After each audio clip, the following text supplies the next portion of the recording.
Hi grade 9s, we are on the Unit 2, Day 2 lesson. Now the Day 2 lesson, and that's section 2.2 in your textbook, we're dividing it up into two parts because it is quite a big topic. In this first one, Day 2A, we're going to be looking at multiplying and dividing powers, but we're only going to be looking at powers of single variables. In the next day's lesson, in 2B, we're going to be looking at combining multiplying and dividing powers when those variables have coefficients and how to deal with kind of the number part and the variable part together. But for today, we're just going to be looking at the variable parts on their own for a little bit of simplicity and then getting into the more complex questions in the Day 2B lesson. So our first questions here, we have a chart and we're going to look at what happens when we multiply two powers. Remember that the power refers to the base and the exponent, the whole thing together. So here I have a cubed times a squared. And the expanded form of that is that we could write out a times a times a. We know that that's a cubed times a, which is the a squared. So we're writing out the a cubed as 3a's and the a squared as 2a's multiplied together. If we simplify that together, we see that we have a times a times a times a times a. And that's 5a's all multiplied, so that's a to the 5th, written as a more simplified power. We're going to do that for the next three and also see if we can find a pattern here and what we think that pattern will be. So the next one, it has a to the exponent 4 times a to the exponent 1. So this would give us a times a times a times a. That's a to the exponent 4. It's 4a's multiplied by each other. And then a to the exponent 1 is just a. Here we've got 1, 2, 3, 4, 5a's all multiplied together. So that simplifies to a to the exponent 5. If we do the next one, I'm going to get a lot of a's here. I have a to the exponent 5 times a cubed. So the first one, a to the exponent 5, I have to write out 5a's all multiplied by each other. So 1, 2, 3, 4, 5a's all multiplied. And a cubed is a times a times a. Now, if you counted up how many a's are all multiplying across there, the brackets don't really matter. They're just kind of showing which came from the a to the 5 and which one was a cubed because it's all multiplication. We've got 1, 2, 3, 4, 5, and then 1, 2, 3. So there's 8 a's all together. A to the exponent 8. Similarly, for the last one, I have to count carefully here. I've got a to the exponent 7, so I have to do a times a times a times a times a times a. I think one more, 1, 2, 3, 4, 5, 6 times one more a. And then a squared is a times a. So now I had 7 a's in here. 1, 2, 3, 4, 5, 6, 7, 8, 9. So this will simplify to a to the exponent 9. And I'm guessing that you're starting to see a pattern with the exponents in the question where you were multiplying two powers and the exponent in the answer. So what is that pattern? Hopefully you've all spotted that when we're multiplying two powers with the same base, notice that those were all a's as a base. If you had a base of b, it wouldn't have worked.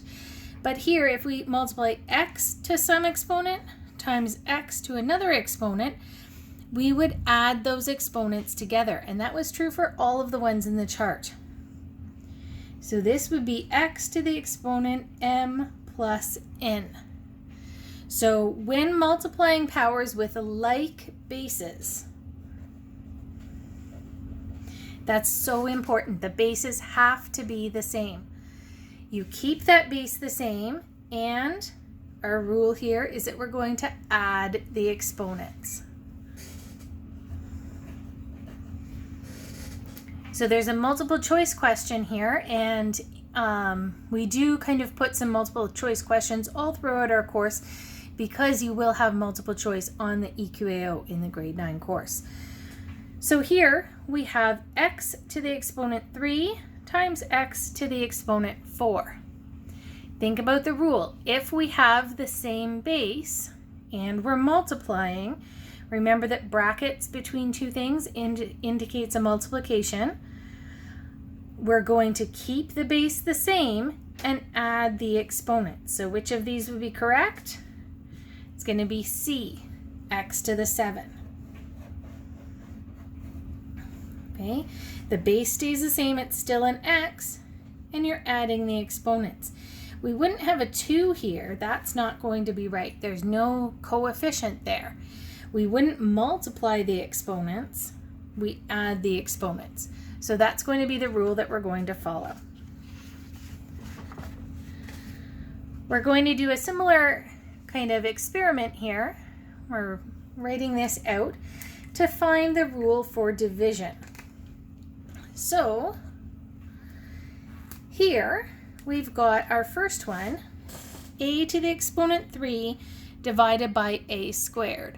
So we're going to write this out as a fraction for the division.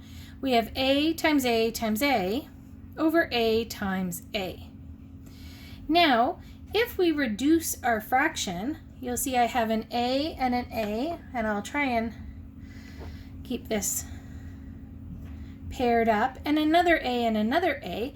I'm left with just one a on top, or a to the exponent 1. I'm going to do the next one the same. So here I have a to the exponent 4 divided by a to the exponent 1. So my first piece, a to the exponent 4, I'm going to write as a times a times a times a. That's a to the exponent 4. And I'm dividing it by a to the exponent 1, which is just a.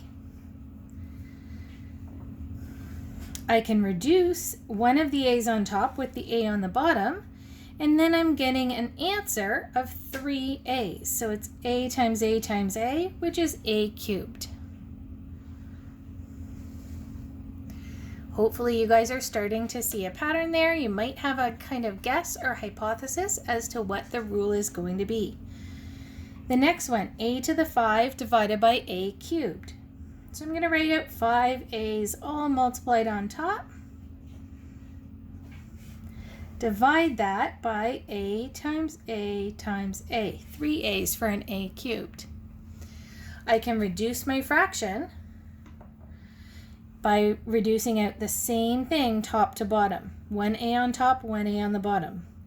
Reduce another pair, reduce another pair, and I'm left with a times a on the top. A times a is a squared. Are you starting to see a pattern with those exponents? One more, and I get to write out a to the 7 again. It's a whole bunch.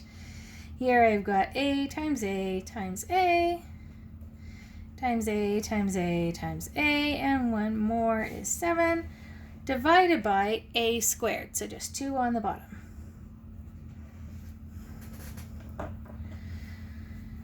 And now I'm going to reduce a pair top and bottom, reduce another pair top and bottom, and how many are left? 1, 2, 3, 4, 5. So that's a to the exponent 5. And hopefully you guys see a pattern. I had 4, a to the 4 divided by a to the 1, and I got a cubed. Where did that 3 come from with the 4 and the 1? I think subtraction. Does it stay true? 5, a to the 5 divided by a cubed. 5 and 3, if we subtract them, we get 2. Same thing here. Exponent of 7 and an exponent of 2, I subtract those and get 5. And that's going to be our rule for dividing when we have the same base.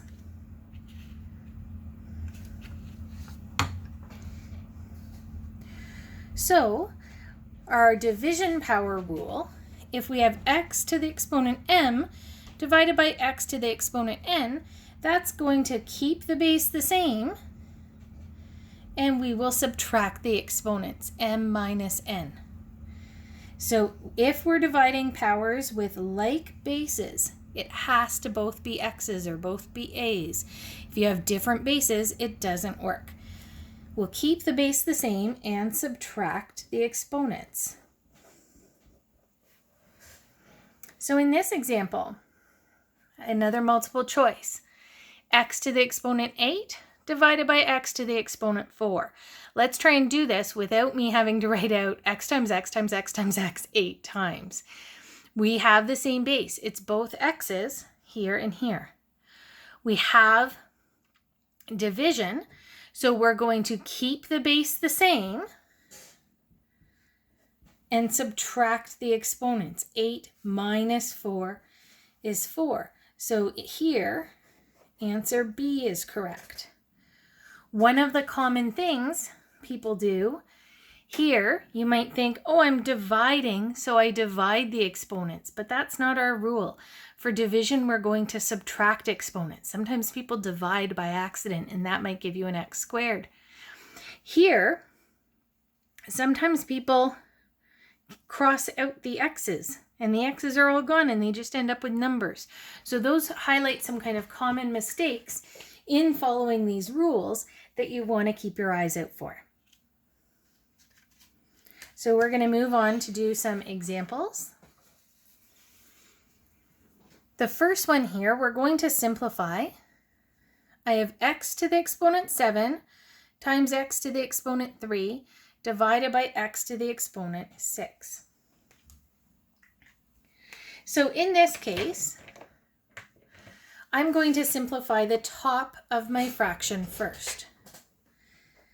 I have, remember, multiplication between two brackets. If there's no sign between two brackets, we know that it's multiplying.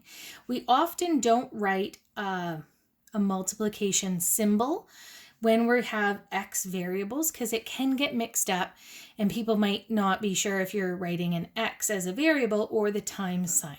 So we're more often going to use brackets when we're doing algebra. So our rule, I'm multiplying, I have both the same bases. My rule here is to keep the base the same, so I'm going to write out that x, and add up the exponent. So 7 plus 3 is 10. I haven't touched the x to the 6, so that's still on the bottom. Now I have a division. I have x to the 10 divided by x to the 6.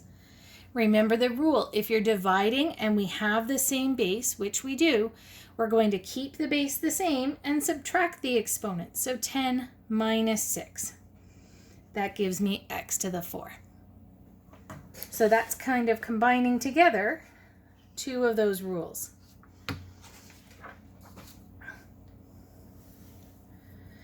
This one is a little bit more complicated. We want to evaluate this for x equals 3 and y equals negative 2. Now I have an x, an x, an x, and a y, a y, a y. We've got 3 different x spots and 3 different y spots. I don't want to substitute in right now because I'm going to get really big, messy numbers. I want to simplify as much as I can. That's a really important hint down at the bottom there. So I'm going to do a very similar thing, but remember how in the examples and in the previous one we just had x's. We want to make sure that we have the same base. So you cannot combine together x to the 4 and y cubed. You can't make that something to the 7 because they're different bases. It doesn't work. So I'm only going to consider things with the same base as each other. So there's an x to the 4 and an x cubed. I have multiplication here, again with nothing between the brackets. So I'm going to keep that base the same and make it x to the 7. So I'm just kind of color coding here where I'm getting these from. Then I also have y cubed and y to the 5th. So those have the same base. Those two do have the same base, so I can combine them together. So I'm keeping the base the same and adding the exponents. 3 and 5 is 8. So again, just kind of indicating that those guys were both y's, so I've kind of highlighted under them in green. Then we've got x to the 5, y to the 5 in the denominator. Now I have division, and notice that I've got some bases the same. Whoops. I have x to the 7 and x to the 5, and I'm dividing. I can't touch the y's with the x to the 7. I can only do this rule if I have the same base. So x to the 7 and x to the 5, keep the base the same and subtract your exponents. Very similar for the y's. I have y to the exponent 8 and y to the exponent 5. I'm going to keep the base the same and subtract the exponents for 3. So this is a much more simplified expression for the substitution. Now I would put in x equals 3 and y equals -2. So now I'm going to sub that in. So wherever the x is, I'm going to put a 3 in brackets. So that's 3 squared. And where the y is, I'm going to put a -2 in brackets. -2 cubed. So 3 squared is 9.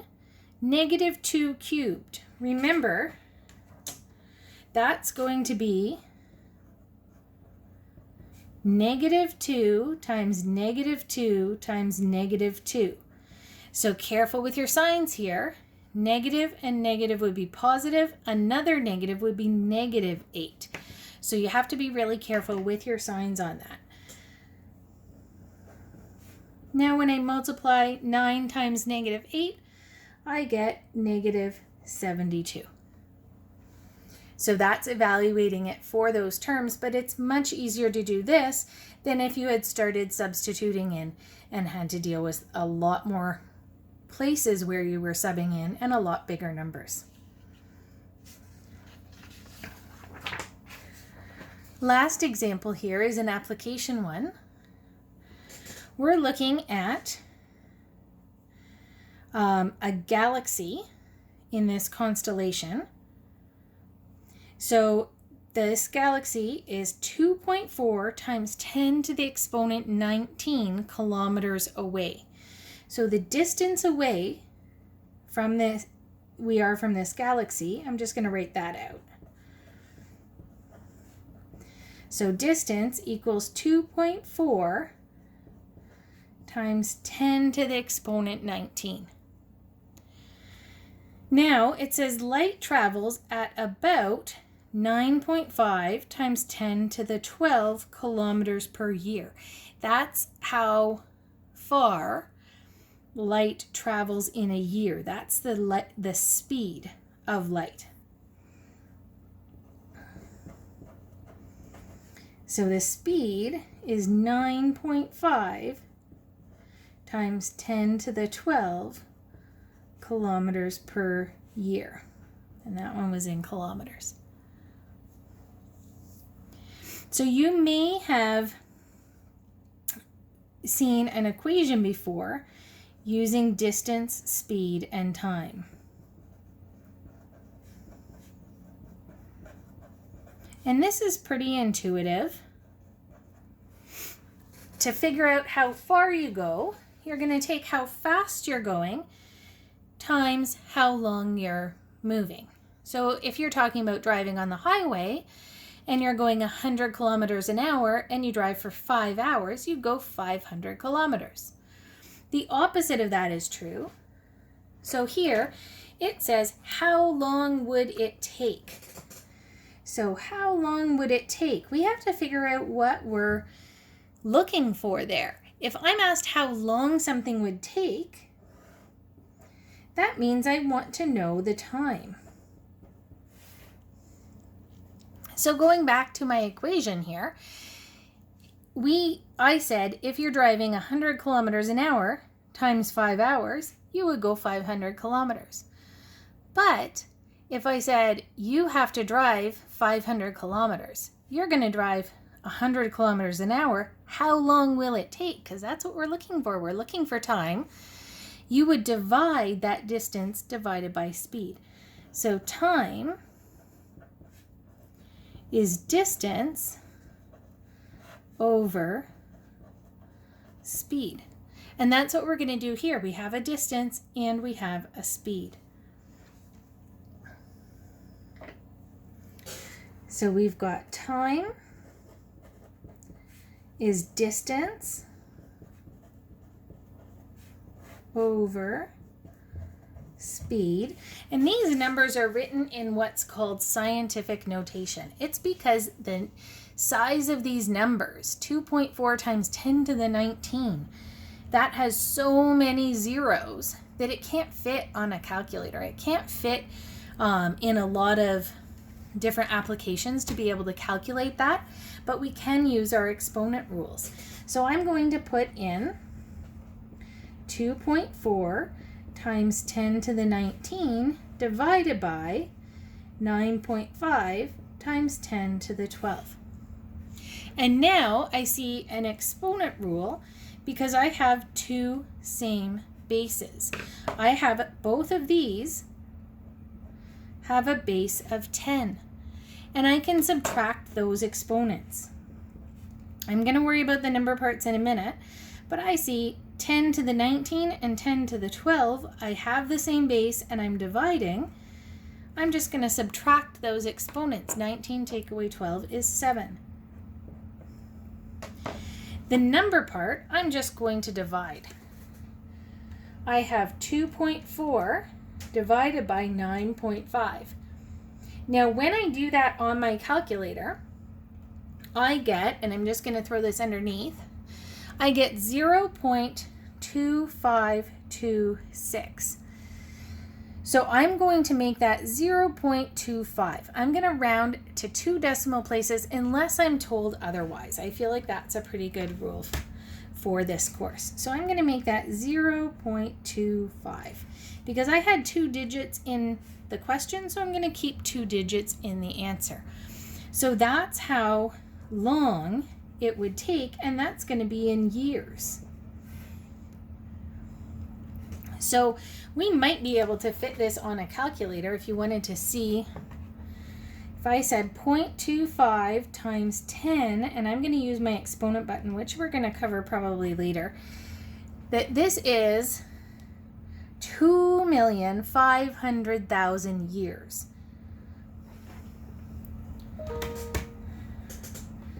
So 2,500,000 years. That's a really long time. So that's how long it takes light to get from our planet to this other galaxy. Whenever we're done a word problem, we need to make sure we write a therefore statement. So I'm going to say, therefore, the light would take 2,500,000 years to reach the galaxy M31. Okay. So make sure you summarize, make sure you use units, explain that you're using years. And this is something that we were able to solve because if you put this in on a calculator, there's not enough room. That number is so gigantic that there's just not enough room. But by writing it with these exponents, we actually are able to use those exponent laws to simplify first. That's the end of day 2A. We'll be continuing this in the day 2B lesson with some more complex examples.